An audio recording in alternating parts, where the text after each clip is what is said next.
اگر آپ چاہتے ہیں کہ ہماری ویڈیو بر وقت آپ تک پہنچ جائیں تو ہمارے چینل کو سبسکرائب کر کے بیل آئیکن کے بٹن کو دبا دیں اور ہمیں لائک اور شیئر بھی کر لیں۔ Thank you. نحمدہ و نصلی علی رسولہ الکریم والحمد للہ رب العالمین۔ اعوذ باللہ من الشیطان الرجیم، بسم اللہ الرحمن الرحیم۔ آج مسعود صاحب سورہ 82 الانفطار کا درس دیں گے، تو مسعود صاحب آپ شروع کریں۔ جی، اعوذ باللہ من الشیطان الرجیم، بسم اللہ الرحمن الرحیم۔ نحمدہ و نصلی علی رسولہ الکریم، اللہم صلی علی محمد وعلی آل محمد کما صلیت علی ابراہیم وعلی آل ابراہیم انک حمید مجید، اللہم بارک علی محمد وعلی آل محمد کما بارکت علی ابراہیم وعلی آل ابراہیم انک حمید مجید۔ رب اشرح لی صدری ویسر لی امری واحلل من لسانی یفقہوا قولی۔ آج انشاءاللہ ہم سورہ انفطار کا مطالعہ کریں گے۔ یہ سورہ نزولی ترتیب کے مطابق 82 نمبر کی سورہ ہے، اور مصحفی یا توفیقی ترتیب کے مطابق بھی اس کا نمبر 82 ہے۔ اس کو حسن اتفاق کہہ سکتے ہیں کہ دونوں ترتیبوں کے مطابق اس کا نمبر 82 ہے۔ موضوع اور مضمون، اس کا موضوع آخرت ہے، اور حضرت عبداللہ بن عمر کی ایک روایت کے مطابق جو مسند احمد، ترمذی اور طبرانی وغیرہ نے نقل کی ہے، رسول اللہ صلی اللہ علیہ وسلم نے فرمایا کہ جو شخص چاہتا ہو کہ قیامت کو اس طرح دیکھ لے جیسے آنکھوں سے دیکھا جاتا ہے، تو وہ سورہ تکویر اور سورہ انفطار اور سورہ انشقاق کو پڑھ لے۔ اس میں سب سے پہلے قیامت کے دن کا نقشہ کھینچا گیا ہے کہ کس طرح یہ کا نظام درہم برہم ہو جائے گا، آسمان پھٹ جائے گا، تارے بکھر جائیں گے، سمندر ابل پڑیں گے، زمین شق ہو جائے گی، اور پہاڑ روئی کے گالوں کی طرح اڑتے پھریں گے۔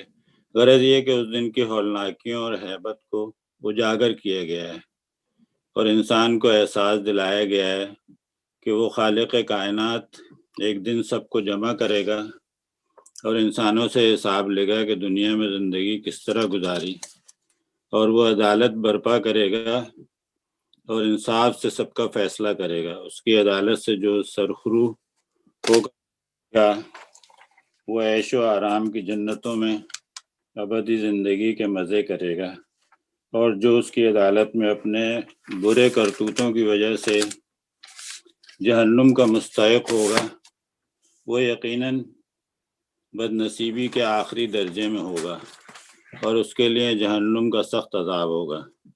اللہ تعالیٰ ہم سب کو دوزخ سے محفوظ رکھے، جو یقیناً بہت برا ٹھکانہ ہے۔ آمین۔ اب ہم سورہ کی تلاوت کریں گے، اس کا ترجمہ بھی ساتھ ساتھ پڑھتے جائیں گے۔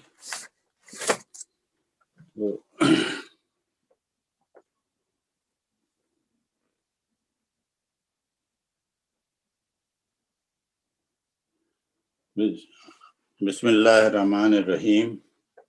اذا السماء انفطرت واذا الكواكب انتثرت واذا البحار فجرت واذا القبور بعثرت علمت نفس ما قدمت واخرت۔ جب آسمان پھٹ جائے گا، اور جب تارے بکھر جائیں گے، اور جب سمندر پھاڑ دیے جائیں گے، اور جب قبریں کھول دی جائیں گی، اس وقت ہر شخص کو اس کا اگلا پچھلا سب کیا دھرا معلوم ہو جائے گا۔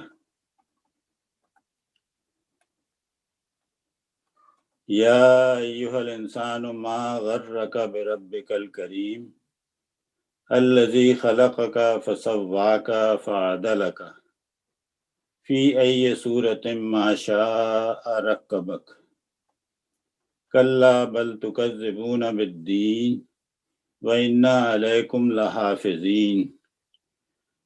اے انسان، کس چیز نے تجھے اپنے رب کریم کی طرف سے دھوکے میں ڈال دیا، جس نے تجھے پیدا کیا تجھے نک سکھ سے درست کیا، تجھے متناسب بنایا اور جس صورت میں چاہا تجھ کو جوڑ کر تیار کیا۔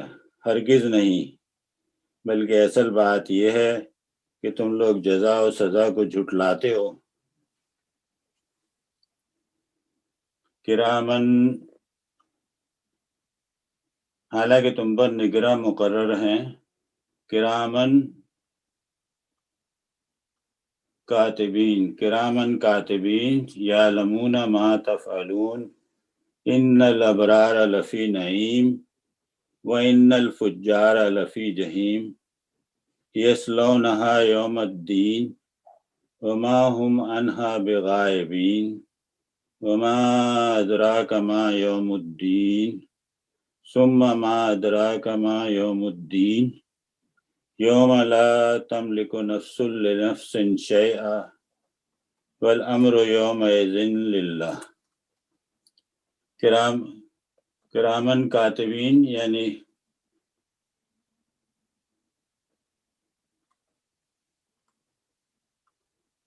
یعنی ایسے معزز کاتب جو تمہارے ہر فعل کو جانتے ہیں۔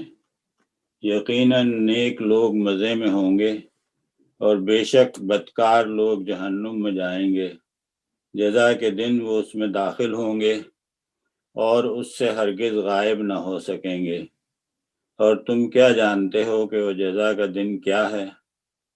ہاں، تمہیں کیا خبر کہ وہ جزا کا دن کیا ہے؟ یہ وہ دن ہے جب کسی شخص کے لیے کچھ کرنا کسی کے بس میں نہ ہوگا، فیصلہ اس دن بالکل اللہ کے اختیار میں ہوگا۔ تو یہ سورہ کی تلاوت اور اس کا ترجمہ میں نے تفہیم القرآن سے پڑھا ہے، اور اب اس کی تفسیر بھی اسی میں سے لے لیتے ہیں۔ یہ تفہیم القرآن سے سورہ، یہ جو کہا ہے کہ سمندر پھاڑ دیے جائیں گے، اس کو ایکسپلین کیا ہے مودودی صاحب نے کہ سورہ تکویر میں فرمایا گیا ہے کہ سمندروں میں آگ بھڑکا دی جائے گی، اور یہاں فرمایا گیا ہے کہ سمندروں کو پھاڑ دیا جائے گا۔ دونوں آیتوں کو ملا کر دیکھا جائے اور یہ بات بھی نگاہ میں رکھی جائے کہ قرآن کی روح سے قیامت کے روز ایک ایسا زبردست زلزلہ آئے گا جو کسی علاقے تک میں ہوگا، بلکہ پوری زمین بیک وقت ہلا ماری جائے گی۔ تو سمندروں کے پھٹنے اور ان میں آگ بھڑک اٹھنے کی کیفیت ہماری سمجھ میں یہ آتی ہے کہ پہلے اس عظیم زلزلے کی وجہ سے سمندروں کی تہہ پھٹ جائے گی اور ان کا پانی زمین کے اس اندرونی حصے میں اترنے لگے گا جہاں ہر وقت ایک بے انتہا گرم لاوا کھولتا رہتا ہے۔ پھر اس لاوے تک پہنچ کر پانی اپنے ان دو ابتدائی اجزاء کی شکل میں تحلیل ہو جائے گا، جن میں سے ایک یعنی آکسیجن جلانے والی اور دوسری یعنی ہائیڈروجن بھڑک اٹھنے والی ہے، اور یوں تحلیل اور آتش افروزی کا مسلسل رد عمل چین ریاکشن شروع ہو جائے گا، جس سے دنیا کے تمام سمندروں میں آگ لگ جائے گی۔ پھر آگے لکھا ہے انہوں نے، یہ ہمارا قیاس ہے، باقی صحیح علم اللہ تعالیٰ کے سوا کسی کو نہیں۔ پہلی 3 آیتوں میں قیامت کے پہلے مرحلے کا ذکر ہے، اور اس آیت میں دوسرا مرحلہ بیان کیا گیا ہے۔ قبروں کے کھولے جانے سے مراد لوگوں کا اثر نو زندہ کر کے اٹھایا جانا ہے۔ اور ایک پوائنٹ ما قدمت و اخرت کے بارے میں لکھا ہے کہ ان الفاظ کے کئی مفہوم ہو سکتے ہیں، وہ سبھی یہاں مراد ہیں۔ جو اچھا یا برا عمل آدمی نے کر کے آگے بھیج دیا وہ ما قدمت ہے، اور جس کے کرنے سے وہ باز رہا وہ ما اخرت ہے۔ اس لحاظ سے یہ الفاظ تقریباً انگریزی زبان کے الفاظ کمیشن اور اومیشن کے ہم معنی ہیں۔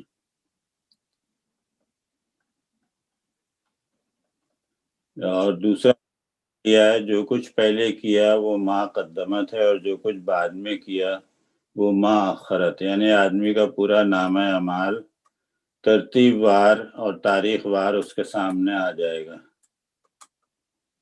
اور جو اچھے اور برے اعمال آدمی نے اپنی زندگی میں کیے وہ ما قدمت ہیں، اور ان اعمال کے جو آثار و نتائج وہ انسانی معاشرے میں اپنے پیچھے چھوڑ گیا وہ ما اخرت ہیں۔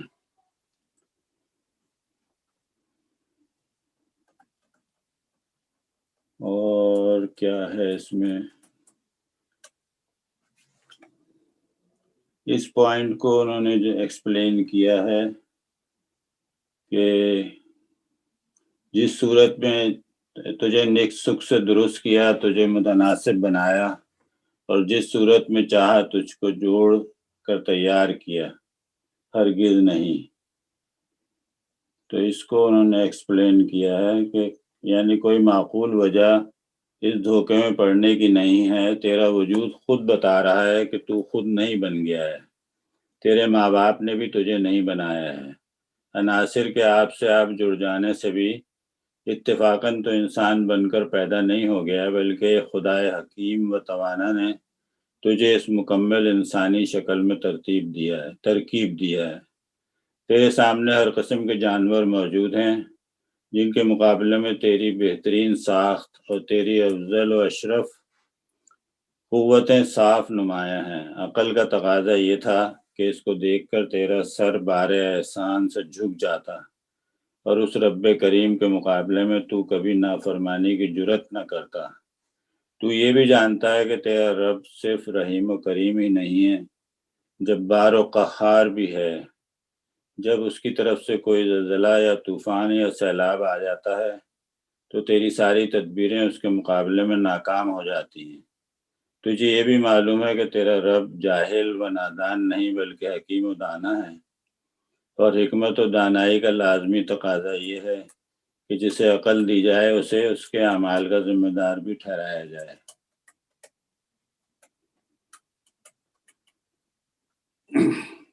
اور جنت و دوزخ کے بارے میں لکھا ہے، اور وہ جو ہے آیت تھی کہ ان الابرار لفی نعیم و ان الفجار لفی جہیم۔ اس کو ایکسپلین انہوں نے اس طرح کیا ہے کہ نیک لوگ مزے میں ہوں گے، یقیناً نیک لوگ مزے میں ہوں گے، اور بے شک بدکار لوگ جہنم میں جائیں گے، جزا کے دن وہ اس میں داخل ہوں گے اور اس سے ہرگز غائب نہ ہو سکیں گے، اور تم کیا جانتے ہو کہ وہ جزا کا دن کیا ہے۔ تو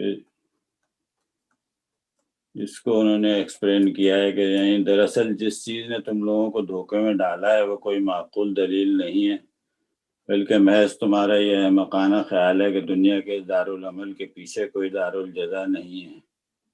اس غلط اور بے بنیاد گمان نے تمہیں خدا سے غافل اور اس کے انصاف سے بے خوف اور اپنے اخلاقی رویے میں غیر ذمہ دار بنا دیے ہیں۔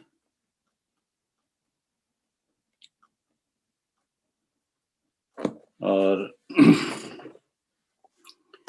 جاوید غامدی صاحب نے بھی اپنی تفسیر البیان میں سورہ انفطار اور سورہ تکویر دونوں کو مضمون کے لحاظ سے تمام صورتیں قرار دیا ہے، کیونکہ دونوں کا مضمون ایک ہی ہے، آخرت کے بارے میں ہے۔ دونوں صورتوں میں قریش کے سرداروں کو مخاطب کیا گیا ہے، انہیں خبردار کیا گیا ہے کہ ایک دن ہنگامہ محشر برپا ہوگا اور عدالت لگے گی، ہر شخص جان لے گا کہ اس نے کیا آگے بھیجا ہے اور کیا پیچھے چھوڑا ہے۔ تو یہ تھا سورہ انفطار کی تشریح جو تفہیم القرآن سے میں نے پڑھی، اور تھوڑا سا غامدی صاحب کا اس میں جو تھا اس کے بارے میں تبصرہ وہ میں نے کر دیا۔ اب آپ لوگ آگے اپنے اپنے اظہار کریں اپنے خیالات کا۔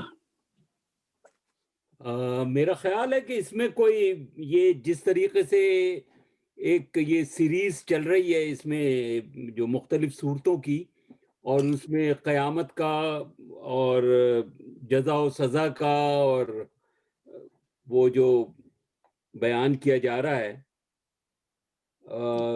یہ بھی تقریباً ظاہر ہے کہ اس کے مخاطبین جو ہیں وہی ہیں، قریش ہیں، انہی جی کو وہ بتایا جا رہا ہے، اور یہ بتایا جا رہا ہے کہ جی آپ کو مطلب ہر وقت آپ کی نگرانی کی جا رہی ہے. یہ کرامن کاتبین کے حوالے سے جو یہ اس میں آیت ہے، اس کا مقصد یہی ہے کہ ہمیں ہر وقت چوکس رہنا ہے، ہمیں ہر وقت یہ خیال رکھنا ہے کہ اللہ تعالیٰ نے جو فرشتے ہم پہ مقرر کیے ہوئے ہیں وہ یہ سارے اچھائیاں اور برائیاں وہ لکھ رہے ہیں، تو لہٰذا ہم محتاط رہیں ہر معاملے میں. اور ساتھ ہی بتا دیا گیا ہے کہ یہ حساب کتاب پھر آپ سے آخرت میں لے لیا جائے گا، اور اس وقت کا منظر بھی کھینچ دیا ہے کہ جو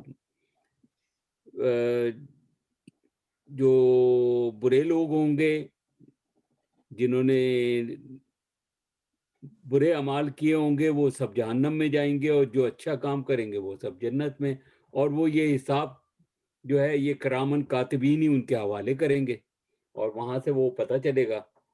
اور بھی تو یہ مضمون کے اعتبار سے یہ باقی اور جتنے بھی ہم پڑھتے آ رہے ہیں ابھی تک ترتیب سے، تو یہ وہی ہے. اور اس میں کوئی ایسی کوئی چیز نہیں کہ جو بحث طلب ہو یا جس میں کوئی وہ کی جائے. بس جزا و سزا اور قیامت کا منظر اور یہاں پر اپنے آپ کو درست کرنے کا بیان ہے. یہی میرا خیال تھا. جی بالکل صحیح فرمایا آپ نے. یہ ذرا سا میں ایک سوال ہے میرے لیے، یہ قریش کے لیے ہے، یہ جو ہے نا یہ میرے تھوڑا سا سمجھ میں نہیں آ رہی ہے بات. یہ جو جزا سزا کی جو بات ہے اور جو محشر کے دن کا منظر کھینچا گیا ہے یہ قریش کے لیے ہے. مجھے تھوڑا سا اس میں تھوڑا کنفیوژن ہو رہا ہے. یہ کیسا نہیں، خطاب قریش. میں یہ بات کیونکہ میں نے کہی ہے تو میں عرض کروں، کیونکہ اس سے پہلے کی جتنی صورتیں ہیں ترتیب کے اندر جو ہم پڑھ رہے ہیں وہاں باقاعدہ نام بھی لیا گیا ہے، باقاعدہ ان کو مخاطب بھی کیا گیا ہے. تو یہ میرا خیال ہے، اور ظاہر ہے کہ اس زمانے میں مخاطب کون ہو سکتا تھا؟ قریش کو مخاطب کر کے ہمیں تنبیہ کی گئی ہے، ہمیں کہا گیا ہے کہ آپ بھی ہوشیار رہیں اس بات سے، یہ کوئی ایسی چیز نہ کریں. تو بعض وقت دماغ میں پھر یہ بات چاہتی ہے ان لوگوں کے لیے پوچھتی ہے، میرے لیے نہیں ہے. نہیں، یہ بات نہیں ہے. نہیں ہے، یہ تو قرآن کا وہ یہ طریقہ ہے کہ مطلب کہا جاتا ہے، لیکن دوسرے کو، اور آپ اس سے سبق حاصل کریں، اور وہ آپ بھی ہو سکتے ہیں. میرا یہ نہیں ہے کہ ان کو ہی کہا جا رہا ہے، تو لہٰذا میں اب مجھ پہ یہ سب چیزیں لاگو نہیں ہوتی. میں تو شکریہ ادا کر رہا تھا آپ کا. خلیل صاحب، جی اولین مخاطب قریش ہیں، اولین مخاطب. ہاں یہ بات اولین مخاطب قریش ہے، باقی ہر ایک کو خطاب کیا گیا ہے. ایک آیت ہے جس کی طرف میں بھی توجہ دلانا چاہتا ہوں. بہت بچپن کی بات ہے. ہمارے ایک جماعت اسلامی کے ایک استاد ہوتے تھے، وہ ان 3 آیتوں کو پڑھتے تھے اسی سورہ کی. یہ میں اس کو شیئر کرتا ہوں. آپ کو نظر آ رہی ہے سورہ؟ جی جی یہ آیت نظر آ رہی ہے نا؟ جی جی یہ آیت تھی اسی سورہ کی آیت نمبر 6، 7 اور 8.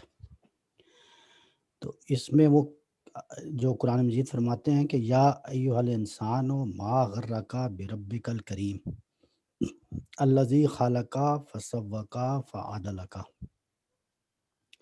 فی ای صورت ما شاء رکبک. تو قرآن مجید کو سمجھنے کی یہ 2 اپروچز ہوتی ہیں. ایک کہتے ہیں ہولسٹک اپروچ اور ایک کہتے ہیں ایٹمسٹک اپروچ. ہولسٹک اپروچ سے مراد یہ ہوتی ہے کہ قرآن مجید کو ایز اے ہول سمجھا جائے، ایز اے ہول اس کا کیا میسج ہے، اور اس کا ایک نظم قائم کیا جائے، اور اس نظم کو انڈرسٹینڈ کر کے اس کی بنیاد پہ، جیسے کہ ابھی آپ نے فرمایا نا کہ قریش مخاطبین ہیں، کیونکہ پیچھے قریش کی بات آ رہی ہے یا آگے کوئی اس طرح براہ راست قریش سے مخاطب ہو، تو یہ جو ہے اس کو کہتے ہیں ہولسٹک اپروچ. جو ایٹمسٹک اپروچ ہوتی ہے اس میں ہوتا ہے کہ آپ کوئی بھی آیت کہیں سے بھی اٹھا لیں اور پھر اس کی تشریح کریں اور اس کی وضاحت کریں. اور قرآن مجید کا ایک ایک لفظ ظاہر ہے وہ اسی طرح تاثیر رکھتا ہے، اسی طرح اس کے اندر معنوی اعتبار سے ہر لحاظ سے ٹھیک ہوتا ہے، تو وہ چل جاتا ہے۔ تو انہی میں سے یہ ایک آیت بھی ہے، یہ 3 آیتیں ہیں، تو وہ اس کو ایکسپلین کیا کرتے تھے۔ آپ ذرا سنیے کہ مجھے وہ یاد ہے آج تک، بہت میرے بچپن کی بات ہے، لیکن وہ کس طرح اس کو کرتے تھے۔ وہ کہتے ہیں کہ یا ایھا الانسان، اب آپ ذرا تھوڑا سا تصور کیجئے کہ اس پوری کائنات کا خالق کائنات، مالک، خود بارگاہ، خود ذات باری تعالیٰ براہ راست آپ کو مخاطب کر رہا ہے یا ایھا الانسان کو کہہ کے۔ اب یہ میں آپ پھر واضح کر دوں کہ یہ میں ایٹمسٹک اپروچ لے رہا ہوں، ابھی میں ان ساری جو تفسیریں ہم پڑھ رہے ہیں اس سے ذرا ہٹ کے میں ان استاد صاحب کی وہ بات بتا رہا ہوں جو وہ بتاتے تھے۔ تو کہتے ہیں کہ براہ راست مخاطب کر کے کہ اے انسان، آپ یوں سمجھیں کہ آپ کو مخاطب کیا جا رہا ہے، اے انسان ما غرک، یعنی ادھر ایک طرف تو میں ہوں اللہ اور ادھر تم ہو، تو تم مجھے یہ بتاؤ کہ تمہارے پاس کیا طاقت ہے، کس چیز کے بل بوتے پر تم مغرور ہو رہے ہو، تکبر کر رہے ہو میرے سامنے، کس چیز نے تمہیں اس غرور میں ڈال دیا ہے۔ یہ اللہ تعالیٰ سوال کر رہے ہیں، ما غرک بربک الکریم، اپنے کریم رب کے سامنے۔ یعنی وہ پنجابی میں وہ کہا کرتا تھا، ان کے مجھے الفاظ یاد آ رہے ہیں، بس تیرے ٹل کی ہے، کس کیڑا تیرا ٹل ہے، یعنی ٹل کہتے ہیں طاقت کو، یعنی تم کس اور کیا میرے علاوہ، یعنی کیا چیز ہے، وہ میں جاننا چاہ رہا ہوں۔ یعنی اللہ تعالیٰ یہ جاننا چاہ رہے ہیں کہ ادھر تو میں ہوں جو تمہارا خالق ہوں، اور اگر تم میرے سامنے کوئی تکبر کر رہے ہو، کوئی غرور کر رہے ہو، تو اللہ فرماتے ہیں کہ میں جاننا چاہتا ہوں کہ وہ کیا ہے، کس چیز کے بل بوتے پر تم میرے سامنے غرور کر۔ ماں کہتے ہیں کیا کو، کیا ہے وہ چیز جس کی بنیاد پہ تم یہ تکبر کر رہے ہو۔ یا ایھا الانسان ما غرک بربک الکریم، کس چیز نے تمہیں اس غرور پر اکسا دیا ہے اپنے رب کریم کے سامنے۔ الذی، جس نے خلقک، تجھے تخلیق کیا، فسوک، اور پھر تجھے نک سک سے درست کیا، تیرے نئے نقش بنائے، تجھے حسین بنایا، تجھے ایسی صورت دی، ایسا خوبصورت بنایا۔ اور آگے کیا لفظ ہے، فعدلک، اور پھر اس کے ساتھ عدل کیا۔ ایسا نہیں ہے کہ ایک آنکھ تو یہاں لگا دی اور دوسری یہاں ماتھے پہ لگا دی، نہیں، بیلنس کیا ہے۔ ایک نتنا آپ کا یہ ہے تو اس کے بیلنس میں دوسرا نتنا بنایا ہے۔ آپ کا منہ، آپ کے دانت، آپ کا ایک ایک عضو، فعدلک، اس کے ساتھ بیلنس کیا ہے، اس کے ساتھ عدل کیا ہے۔ ایسا نہیں کہ بے ہنگم الٹپ بنا دیا ہے۔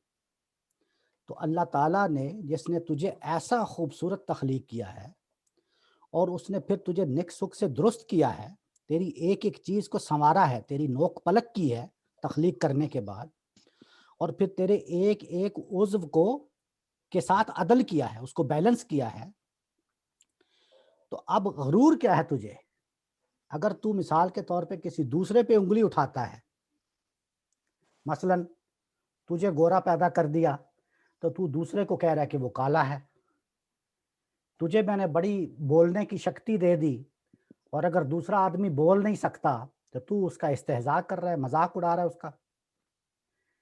یعنی تیری آنکھیں اگر میں نے حسین بنا دی ہیں اور دوسرا کانا ہے یا اندھا ہے، یعنی اس کی ایک آنکھ نہیں ہے یا دونوں نہیں ہیں، اور تو اس کا مذاق اڑا رہا ہے، یا کسی کو لنگڑا پیدا کر دیا ہے، یا کسی کے کوئی عیب ڈال دیا، کوئی بھی عیب ہوتا ہے نا انسان میں۔ تو اب تو ہم الحمدللہ سارے ہم سب جو شرکاء ہیں وہ ایک میچور ایج میں پہنچ چکے ہیں، 40 50 سال سے زیادہ ہماری عمریں ہیں۔ جب نوجوانی کے دن ہوتے ہیں نا تو پھر بڑے اس طرح کے استہزاء، اور دیکھو لنگڑا جا رہی، اور آ کانیا، یہ عام الفاظ ہیں بلانے میں، اور کانے ادھر آ۔ تو جب ہم یہ الفاظ بولتے ہیں تو اللہ تعالیٰ کہتا ہے کہ ما غرک بربک الکریم، اب تو مجھے بتا تجھے اس غرور میں کس نے کیا چیز ہے جس کی طاقت کے بلبوت، ادھر تو میں ہوں، رب کریم تو ادھر میں ہوں، تو کس کی طاقت پہ میرے سامنے غرور کر رہا ہے؟ یہ میں نے تخلیق کیا ہے، یہ میری تخلیق ہے، اور میری اس تخلیق کو تو کون ہوتا ہے اشارے کرنے والا؟ تو کون ہوتا ہے استہزاء کرنے والا؟ کیونکہ میں نے تخلیق کیا ہے خالقا فسوّکا فعدلا کا، میں نے اس کو حسین بنایا ہے، میں نے اس کو جمیل بنایا ہے، میں نے اس کے ساتھ بیلنس کیا ہے، عدل کیا ہے، ظلم نہیں کیا، عدل کیا ہے۔ اگر میں نے کسی کو اندھا کیا ہے تو میں نے عدل کیا ہے، اگر میں نے کسی کو لنگڑا پیدا کر دیا تو تم یہ نہیں کہہ سکتے کہ میں نے ظلم کیا ہے، میں نے عدل کیا ہے۔ کیوں؟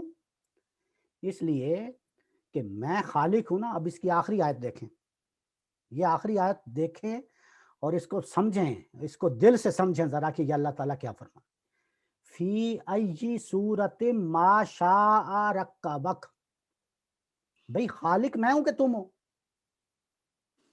میں خالق ہوں، میں نے اگر کسی کو اندھا پیدا کیا ہے تو مجھے وہ اندھا اچھا لگتا ہے،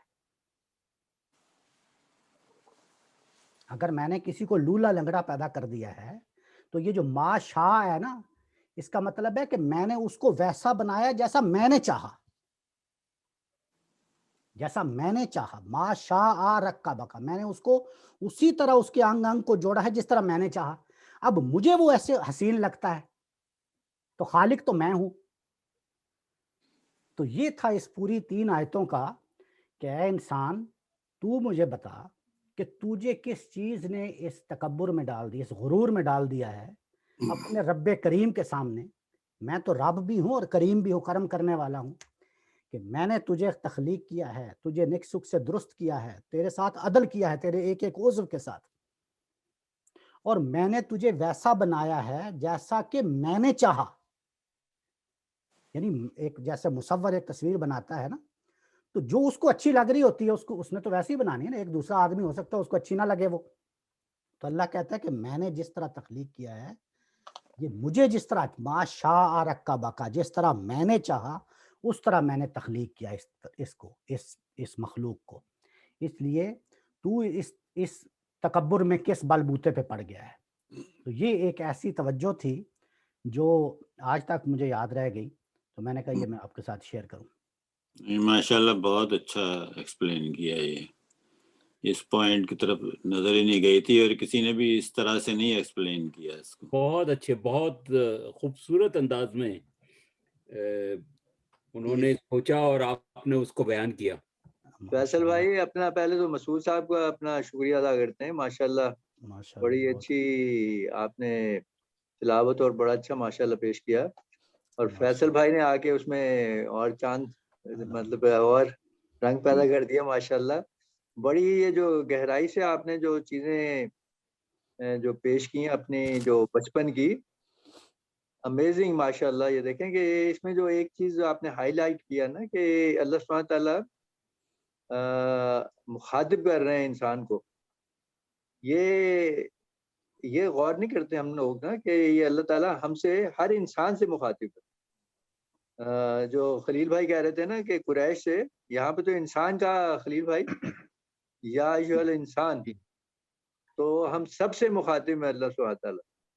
اور اس میں پھر جو یہ جو کیا کہتے ہیں تخلیق کا اللہ تعالیٰ نے جو بتایا کہ میں نے جو جس طرح سنوارا خلق کا،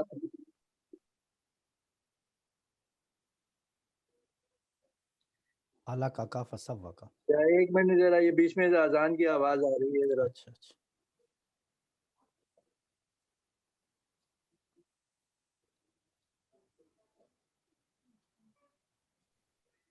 تو ماشاءاللہ یہ آپ نے بچپن کی جو یاد ہم سے شیئر کی، جزاک اللہ خیر۔ اس سے دیکھیں بہت کھل کے اور چیزیں جو ہے نا سامنے آئیں کہ یہاں پہ انسان کو جس طرح یاد دہانی کرائی کہ میں نے تمہیں کس طرح تخلیق کیا اور تمہیں کیا کیا نعمتیں عطا فرمائیں۔ تو یہ میرے پاس ظلال القرآن جو ہے اس میں انہوں نے کچھ چیزوں کے بارے میں ذرا ڈیٹیل کے ساتھ بتایا، تو وہ میں تھوڑی سی آپ کے ساتھ شیئر کرنی چاہ رہا ہوں۔ پلیز۔ بالکل کریں. وہ کہتے ہیں کہ کافی پہلے اس کے تفصیل کے بعد پہلے تو انہوں نے انسانی جسم کے اندر جو بڑے بڑے نظام ہیں، مثلا ہڈیوں کا نظام، عضلات کا نظام، جلد کا نظام، ہاضمے کا نظام، یہ ساری چیزیں گنانے کے بعد پھر وہ لکھتے ہیں کہ ہاتھ جو ہے قدرت کے عجائبات میں سے ایک منفرد عجوبہ ہے. انسان کے لیے ایسا آلہ ایجاد کرنا ممکن ہی نہیں. کسی کے لیے ممکن نہیں کہ وہ ہاتھ کی طرح سادہ آلہ ایجاد کرے جس کے اندر وہ کمالات ہوں جو ہاتھ میں ہیں. انسان پڑھنے کے وقت کتاب کو ہاتھ سے پکڑتا ہے اور ہاتھ سے آنکھ سے موزوں کر کے فاصلے پر لے جاتا ہے. یہ پوزیشن خود کار طریقے سے ہاتھ فوراً طے کر دیتی ہے. اگر آپ کتاب کا ورق الٹنا چاہیں تو ہاتھ کی انگلی نہایت تکنیکی طریقے سے ورق پر رکھی جاتی ہے اور تھوڑے سے دباؤ سے ورق الٹ جاتا ہے. پھر قلم پکڑتے ہیں اور ہاتھ کے اعصاب خود بخود قلم کو چلاتے ہیں. پھر یہ ہاتھ عجیب انداز سے انسانی ضرورت کے تمام ہتھیاروں اور اوزاروں کو استعمال کرتا ہے. چمچ، چھری، قلم اور دوسرے آلات خود بخود جس طرح ہم چاہیں ہاتھ کی گرفت میں آتے ہیں. یہ قدرتی آلہ 27 ہڈیوں، 15 عضلات پر مشتمل ہے اور محیر العقول ہے. انسان کا کان اور اس کا جوف دراصل 4000 کے لگ بھگ نصف قوسوں کی کمانوں پر مشتمل ہے. یہ کمانیں نہایت عمدگی سے بنائی گئی ہیں اور باہم و دیگر نہایت تکنیکی اعتبار سے مربوط ہیں. یہ موسیقی کے آلات کے مشابہ ہیں اور یہ کمانیں ہر قسم کی آواز کو ایک عجیب انداز سے عقل اور دماغ کی طرف منتقل کرتی ہیں. بجلی کی کڑک کی سخت آواز ہو یا درختوں کی نہایت خوشگوار سرسراہٹ ہو، کرخت آواز ہو یا آلات موسیقی کی خوشگوار آواز ہو، یہ نصف قوس کے بے شمار نشیب و فراز جو کان کے اندر بنے ہوئے ہیں اس آواز کو منو عن دماغ تک پہنچاتے ہیں. آنکھ بھی ایک عجیب آلہ ہے. روشنی کو اخذ کرنے والے 3 کروڑ سے اوپر اعصاب کے سرے اس کے اندر موجود ہیں. پھر آنکھ کی حفاظت کے لیے پپوٹے اور اس کے اوپر پلکوں کا جنگلہ بھی ہے. یہ نہایت خوبصورتی سے کسی بھی بیرونی چیز کو اندر سے آنے نہیں دیتے اور خود کار طریقے سے حرکت میں رہتے ہیں اور اجنبی چیزوں کو روکتے اور موڑتے ہیں. پلکوں کا سایہ دھوپ کی شدت کو بھی کم کرتا ہے اور پپوٹے خود کار طریقے سے آنکھ کو تر رکھتے ہیں. آنکھ کی صفائی کا نظام کس خوبصورتی سے کیا گیا ہے. یہ سیال مادہ جسے آنسو کا نام دیا جاتا ہے یہ آنکھ کو ہر وقت صاف رکھتا ہے اور بہترین صفائی کرنے والا سیال ہے. چکھنے کا نظام انسان کی زبان میں رکھا گیا. زبان کے لعاب دار پردے میں بے شمار چکھنے والے خلیے ہیں.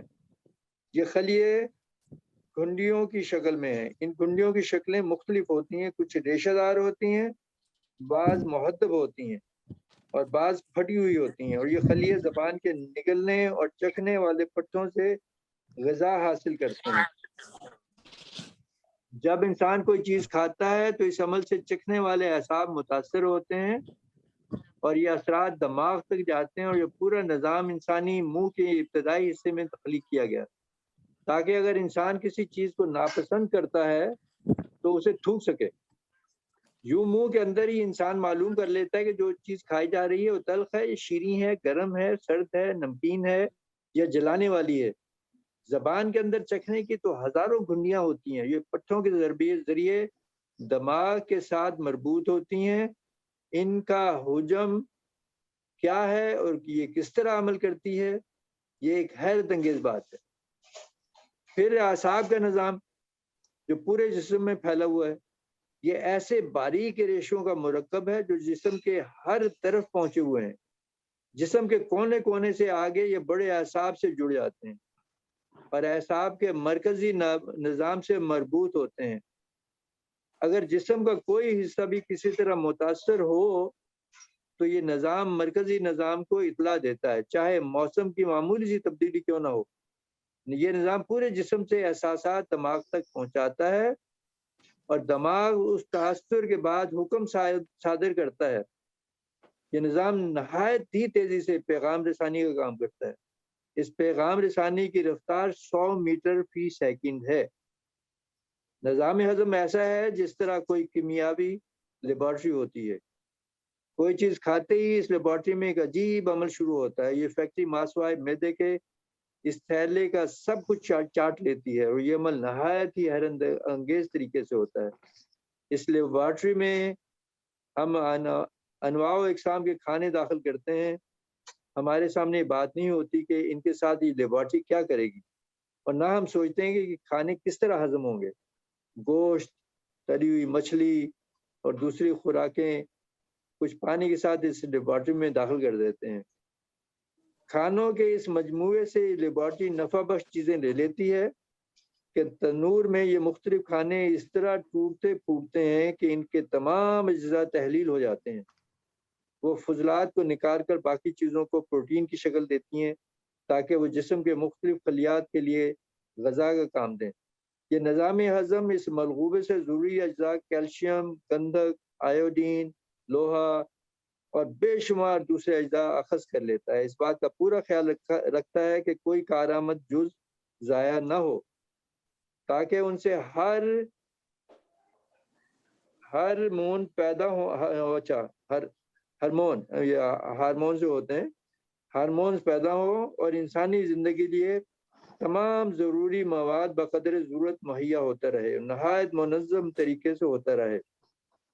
معدہ چربی اور دوسرے بعض اجزاء کا ذخیرہ بھی کرتا ہے تاکہ ہنگامی ضروریات کے وقت یہ مواد کام آ سکے. اور یہ لیبارٹری سب کام خود کار طریقے سے کرتی ہے اور انسان کو نہ اس کے بارے میں سوچنا پڑتا ہے، نہ کوئی کام کرنا پڑتا ہے، نہ انسان کو اس کے اسباب و علل معلوم ہوتے ہیں. ہم بس اس کے اندر بے شمار چیزیں ڈال دیتے ہیں اور پھر یقین ہوتا ہے کہ ہماری زندگی کو جاری رکھنے کے لیے معدہ خود بخود ضروری اشیاء اخذ کرے گا اور سارے کام خود کرے گا. جب خوراک یہ آپ میں زیادہ تو نہیں، میں نے نہیں بہت اچھا ہے، بہت مزہ آ رہا ہے سننے میں. نہیں بہت اچھی چیز سنا رہے ہیں آپ ماشاءاللہ. جب خوراک نظام ہضم کے ذریعے نئی شکل اختیار کرتی ہے تو معدہ ان کو جسم کے خربوں خلیات تک ان کی خوراک کے طور پر پہنچاتا ہے. اس کرۂ ارض پر پوری آبادی سے زیادہ خلیات خود ایک انسان کے جسم میں ہیں. ہر خلیہ الگ خوراک مانگتا ہے جسے فراہم کیا جاتا ہے. ہر خلیہ تک صرف اس کی ضرورت کی غذا پہنچتی ہے اور یہ خلیات پھر اعضاء کی شکل اختیار کرتے ہیں، مثلا ہڈیاں، ناخن، کان، آنکھیں، دانت اور دوسرے اعضاء. بس معدہ ایک ایسی لیبارٹری ہے جو کسی بھی انسانی تخلیق کردہ لیبارٹری سے زیادہ پیچیدہ ہے اور اس کے ساتھ ترسیل کا ایک عجیب نظام ہے جو کسی بھی انسانی نظام ترسیل اور اخذ سے زیادہ ٹیکنیکل ہے. آج تک انسان نے ایسا پیچیدہ نظام نہ دیکھا ہے، نہ ایجاد کیا ہے، اور اس لیبارٹری کا نظام نہایت ضبط اور منصوبہ بندی سے کام کرتا ہے. انسانی جسم کے اندر کام کرنے والے نظاموں کے بارے میں بھی بہت کچھ کہا جاتا ہے، لیکن ان تمام نظاموں میں انسان کے ساتھ حیوانات بھی کسی نہ کسی طرح شریک ہیں. اگرچہ ان میں سے ہر نظام خواہ انسان میں ہو یا حیوانات میں اپنی جگہ ایک معجزہ ہے، لیکن انسان کی عقلی، فکری اور روحانی خصوصیات وہ ہیں جس میں یہ منفرد ہے. اور یہی وہ خصوصیت ہے جس کے بارے میں اللہ انسان کو اس طرف متوجہ کرتا ہے کہ یہ اس پر اس کا احسان عظیم ہے. الذی خلق فسواک فعدلک، جس نے تمہیں پیدا کیا، تمہیں تمہاری نوک ٹک سک سے درست کیا اور متناسب بنایا، اور یہ خطاب یا ایھا الانسان سے شروع کیا. مثلا انسان کی قوت مدرکہ جو عقل میں ہے، ہم اس کی حقیقت کو نہیں جانتے، اس قدر جانتے ہیں کہ یہ ادراک قوت عقلیہ کے ذریعے ہوتا ہے، اور قوت عقلیہ ہی اعلی ادراک ہے. جہاں تک عقل کا تعلق ہے، ہم نہ اسے جانتے ہیں اور نہ یہ جانتے ہیں کہ اس قوت کا عمل ادراک کس طرح کام کرتا ہے. ہماری معلومات اور حرکات کس طرح دماغ میں رہتی ہیں. ہم بس اس قدر فرض کر لیتے ہیں کہ نہایت ہی لطیف دماغی اور اعصابی ریشوں کے ذریعے یہ معلومات اور مدرکات ذہن اور عقل میں منتقل ہوتی ہیں، لیکن عقل اسے کہیں سٹور کرتی ہے۔ اگر یہ فرض کر لیا جائے کہ دماغ کے اندر ریکارڈ کرنے کا کوئی فیتہ ہے تو پھر 60 سال کے لیے کئی ملین میٹر طویل فیتہ ہونا چاہیے کہ وہ 60 سالہ زندگی میں انسانی مشاہدات کو ریکارڈ کرے۔ 60 سال کا ذکر ہم اس لیے کرتے ہیں کہ بالعموم اوسط عمر 60 سال ہوتی ہے۔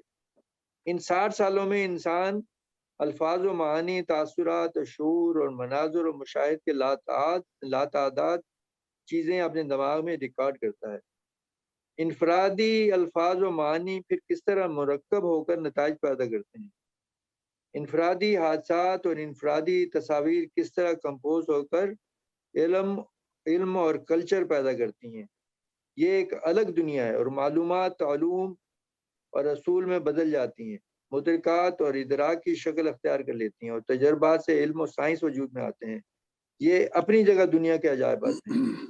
یہ تو ہوئی انسان کی خصوصیات میں سے ایک خصوصیت جو اس کے ساتھ مخصوص ہے اور اس کی وجہ سے انسان ممتاز ہے، لیکن انسان کی خصوصیات میں سے یہ کوئی بڑی خصوصیت نہیں، بلکہ انسان کے اندر اللہ کی روح سے جلا ہوا ایک چراغ بھی ہے جو انسانی روح جسے انسانی روح کہا جاتا ہے۔ انسان کی یہ روح انسان کو جمال کائنات کے ساتھ جوڑتی ہے، اور یہی روح ہر انسان کو خالق کی روح سے مربوط کرتی ہے، اور انسان کو وہ لمحات نصیب کرتی ہے جس میں انسان حقیقت کبریٰ کے ساتھ جڑ جاتا ہے جو اپنی جگہ لامحدود ہے، اور اس اتصال میں پھر انسان جمال حقیقت کبریٰ کی کچھ جھلکیاں پا لیتا ہے۔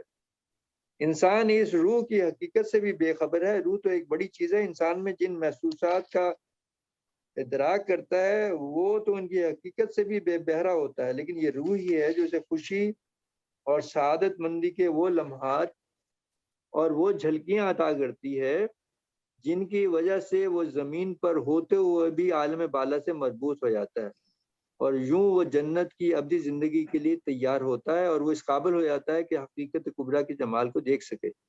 یہ روح انسان کے لیے اللہ کا مخصوص تحفہ ہے، اور اس روح ہی کی وجہ سے انسان قرار پایا ہے، اور اسی وجہ سے اللہ نے اسے یہاں مخاطب کیا، یا ایھا الانسان۔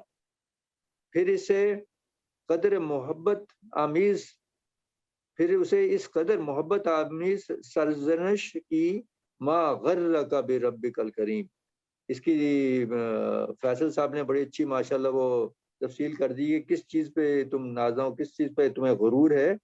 فیصل بھائی نے اس کی ماشاءاللہ بہت ہی زبردست میں وہ جو تفصیل کی، تو یہ آگے چل رہا ہے مضمون، لیکن میں سمجھتا ہوں کہ فیصل بھائی نے جس طریقے سے اس کو ہائی لائٹ اور سمجھایا ماشاءاللہ۔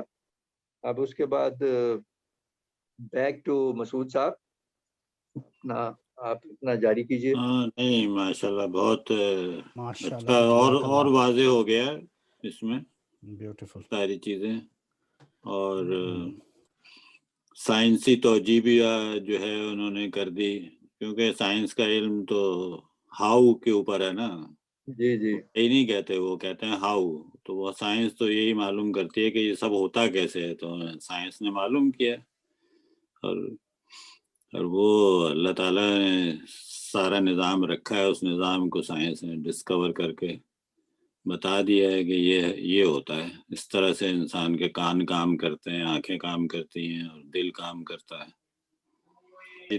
میں تھوڑا سا ایڈ کروں گا،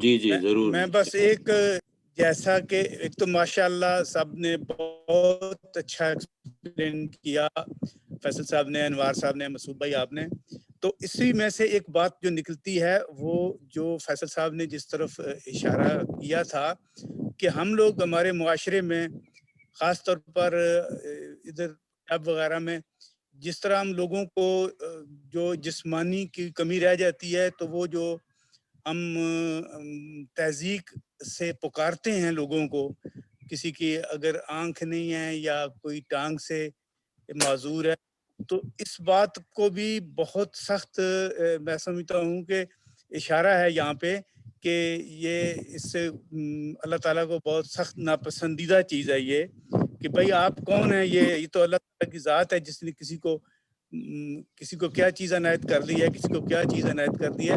تو یہ ایک انسانیت کی توہین ہے، اور بلکہ ویسٹ میں تو برا سمجھا جاتا ہے. تو اس سے بھی یہ کرنا چاہیے کہ ہمیں کسی بھی انسان کی کوئی جسمانی کمی ہے تو اس کو تہذیب آمیز انداز سے اس سے پکارنا نہیں چاہیے، بلکہ ریسپیکٹ کرنا چاہیے. اللہ تعالیٰ نے جو ہمیں اللہ تعالیٰ نے عنایت کیا ہے اس کا شکر بہت بہت شکر کرنا چاہیے. اور اس چیز سے بھی دل میں خوف ہونا چاہیے کہ بھئی کسی وقت بھی کسی انسان کے لیے کوئی چیز کی کمی پیدا ہو سکتی ہے. تو بس میرا اشارہ ذرا اس طرف تھا. اور اس سورہ حجرات میں تو اللہ نے یہی چیز بہت اچھے طریقے سے بیان کر دی ہے. تو خلیل صاحب، جب آپ اس کے لیے دعا کر لیں اور اس کے بعد سلیم صاحب کا سوال ہم لے لیں گے. جی رب اشرح لی صدری ویسر لی امری واحلل عقدۃ من لسانی یفقہوا قولی. ربنا آتنا فی الدنیا حسنۃ وفی الآخرۃ حسنۃ وقنا عذاب النار. ربنا اننا آمنا فاغفر لنا ذنوبنا وقنا عذاب النار. یا اللہ، ہم نے جو آج قرآن مجید کو سنا ہے اور سننے کی ہم کو کوشش کر رہے تھے، یا اللہ اس میں جو حق ہے ہمارے دلوں میں اتار دیجئے. یا اللہ جو ہم غلط سمجھے ہیں اس کو ہمارے دلوں سے نکال دیجئے. یا پروردگار ہمارے گھروں کو نیک مسلمانوں کے گھر بنا دیجئے. یا اللہ ہماری آل و اولاد کو ہماری آنکھوں کی ٹھنڈک بنا دیجئے. یا اللہ اس موذی مرض سے ہمیں محفوظ رکھیے، ہماری آل و اولاد کو، ہمارے دوست احباب، ہمارے رشتہ داروں کو اس سے محفوظ رکھیے. یا اللہ جو ہمارے والدین، دوست احباب جو دنیا سے رخصت ہو گئے ہیں، رشتہ دار جو دنیا سے رخصت ہو گئے ہیں، یا اللہ اب وہ کچھ نہیں کر سکتے، اپنا اعمال نامہ بند ہو گیا ہے ان کا اعمال نامہ. یا اللہ ان کے صغیرہ گناہ کبیرہ گناہ معاف کر کے انہیں جنت الفردوس میں جگہ عطا فرمائیے. یا پروردگار جو ہم جو زندہ ہیں، یا اللہ ہمیں توفیق عطا فرمائیے کہ ہم اپنی موت کو یاد کریں. یا اللہ ایک دن آئے گا ہم بھی اس دنیا سے رخصت ہو جائیں گے. یا اللہ اس کا یقین ہمارے دلوں میں دے دیجئے. یا پروردگار، یا اللہ آپ بے شک رحم و کرم کرتے ہیں، تہ دل سے آپ کا شکر ادا کرتے ہیں. آپ نے ہر اعتبار سے ہماری حیثیت سے بہت زیادہ دیا ہے. یا اللہ ہمیں اچھے بندے بننے کی توفیق عطا فرمائیے. یا پروردگار، یا اللہ ہماری آل و اولاد کو نیک صالح مسلمان بنائیے. یا پروردگار ہمیں قرآن مجید کا صحیح فہم، صحیح سمجھ عطا کیجیے. یا اللہ جیسے طارق صاحب نے بتایا کہ قرآن مجید کے لیے ہم کو اس سے پورے با اخلاق طریقے سے اس سے ہم کو، یا اللہ اس کے ساتھ اس ذمہ داری سے ہم کو پڑھنے کی، سمجھنے کی، عمل کرنے کی، سمجھانے کی توفیق عطا فرمائیے. یا پروردگار بے شک آپ دعاؤں کے سننے والے ہیں، ہماری جائز دعاؤں کو قبول فرمائیے. یا اللہ جو رسول صلی اللہ علیہ وسلم کی سنت ہے اس پر چلنے کی توفیق عطا فرمائیے. یا اللہ جو صراط المستقیم، جو راستہ آپ کو پسند ہے اس راستے پہ چلنے کی توفیق عطا فرمائیے. جو راستہ آپ کو ناپسند ہے یا پروردگار ہم میں ہمت نہیں ہے، ہمارے کو اس راستے سے روک دیجئے. یا اللہ ہم کو شیطان کے شر سے ہمیں پناہ دیجئے. یا اللہ ہم کو اپنے نفس کے وسوسوں سے ہمیں پناہ دلائیے. یا اللہ ہماری عزت و شہرت میں اضافہ کیجئے. وَتُعِزُّ مَن تَشَاءُ وَتُذِلُّ مَن تَشَاءُ. یا اللہ ہماری عزت میں اضافہ کیجئے، ہمارے شعور میں اضافہ کیجئے.